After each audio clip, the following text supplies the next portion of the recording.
A little message to you all. Today marks our 10-year anniversary. I've been roasting coffee now for Sheffield for 10 years, and it's been a journey, a proper journey.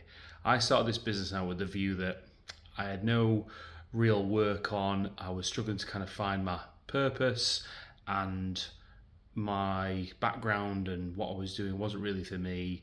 And I just stumbled into coffee, and it happened where I worked at Tampa in Sheffield, worked there for a small amount of time, worked in a couple of other coffee shops before that, and just realised that was for me.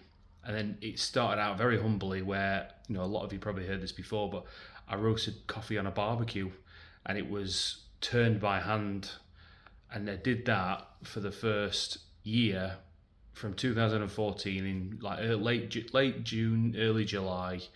Um, and I supplied one shop in Meadowhall, and a couple of friends and family, and then a few more other people, and then that's kind of it. Just started to gradually take over basically my role and what I was doing in my other part of my life.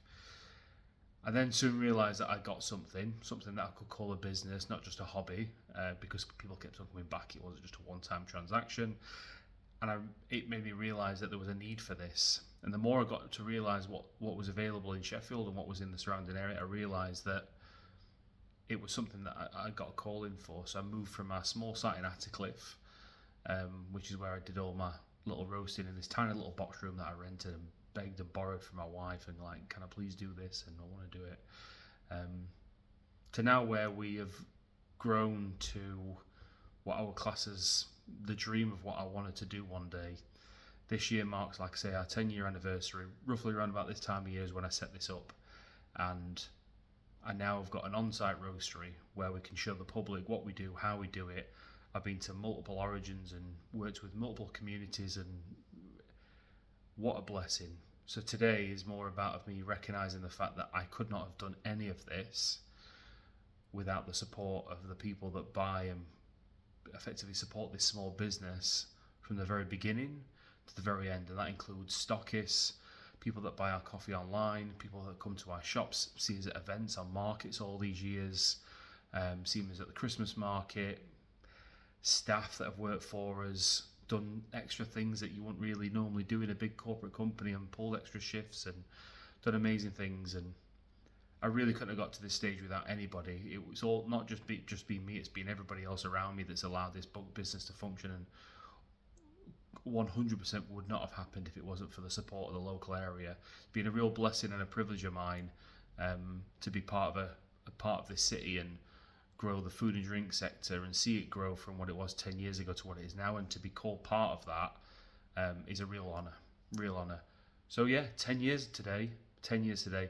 I did sat and have like a bit of a numbers thing earlier about like how much we may have roasted, because I'm terrible at stuff like this, but you can see behind me, this is the roaster that I built all them years ago, and if you've ever drunk our coffee, that's what we've roasted it on. I built this with my own two hands, and it produces all our coffee now, and it will soon be replaced. Unfortunately, we're starting to potentially looking at outgrowing it. We'll wait and see.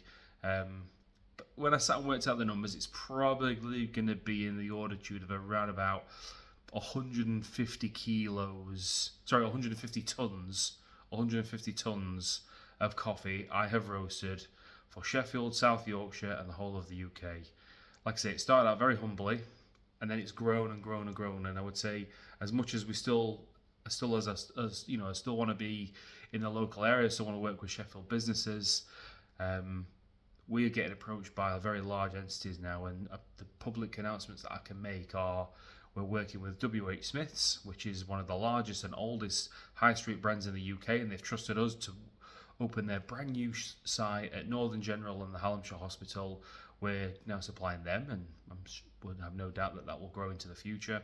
And then we've also picked up a supply for the head office in London for Facebook. But they didn't get me to this 10-year mark. It was all the people that came before and all these little small businesses that still continue to support us, and the people at home. That's where the support comes from. And it's amazing to see that small businesses can thrive on the support of their local community. And that's how it should be. So I guess me rounding up on the way that I want to finish this off is what I have noticed in the last 10 years, and unfortunately sometimes it gets worse, not better, is that not just coffee, but beer, wine, other things, the best version of that it can be is when it's produced and consumed from the local area. What's a really big bugbear for me is that I see a lot of coffee shops now in our industry where they buy their coffee from London, when we've got myself and others around us that are doing an amazing job in Yorkshire, and that's where they should be getting their coffee from Yorkshire, for Yorkshire people, because that's how it should work. So yeah, there's a bit of a rant, for want of a better word, and for all the hard effort that I feel like I've put into and deserve a voice in some regard. That's what I would say, is that if you want to support local businesses, do, because it makes such a big difference. It's got a family, a people, and the blood, sweat and tears that we all put into our businesses and the staff that work for it. So yeah, support local, and you never know, you might get some proper coffee one day. Thank you.